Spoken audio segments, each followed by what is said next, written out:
ఎన్ఎస్సిలో. Okay, 3.43% తగ్గింది. Q1 results మంచిగా రాలేదు నిన్న, అందుకు. ఇంకా M&M తగ్గింది, బజాజ్ ఆటో తగ్గింది, విప్రో తగ్గింది. టాప్ లూజర్ స్టాక్స్ వచ్చి TCS, Mahindra and Mahindra, Bajaj auto, Wipro. Top gainers వచ్చి HUL, SBI life, axis bank, Kotak Mahindra bank.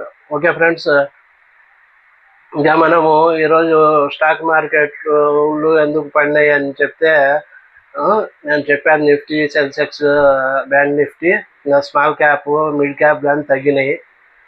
దానికి రీజన్స్ చూద్దాం మనము.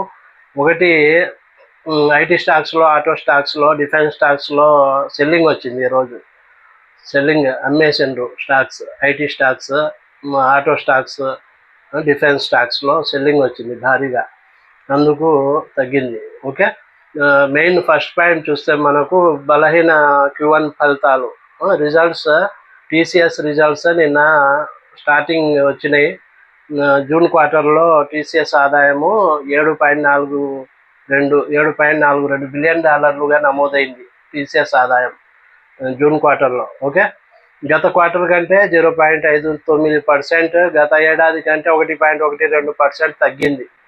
అందుకు బ్లూంబర్గ్ వాళ్ళు అంచనా వేసిండ్రు కదా, దాని ప్రకారము $7.5 బిలియన్ కంటే తక్కువగా వచ్చింది. వాళ్ళు $7.5 బిలియన్ పైన వస్తుందని అనుకున్నారు. $7.42 బిలియన్ నమోదైంది. ఓకే, ఆదాయం TCSది.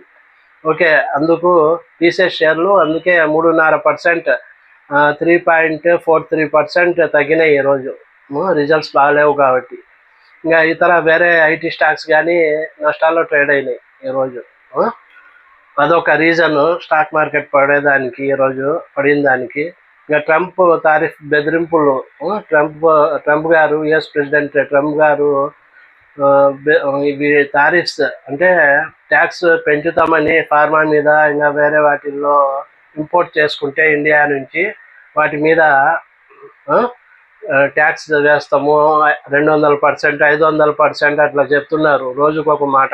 అందుకు మార్కెట్ వర్గాలు భయపడతా ఉన్నాయి ఇన్వెస్ట్ చేసేదానికి ఇండియన్ స్టాక్ మార్కెట్లో.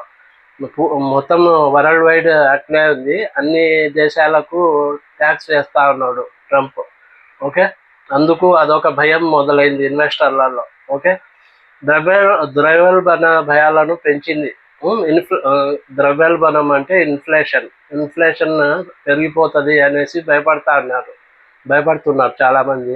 అందుకు స్టాక్స్ అమ్ముతా ఉన్నారు, అమ్మి వేరే వాటిల్లో పెట్టుబడి పెడతా ఉన్నారు, గోల్డ్, సిల్వర్ వాటిల్లో. ఓకే, అవి సేఫ్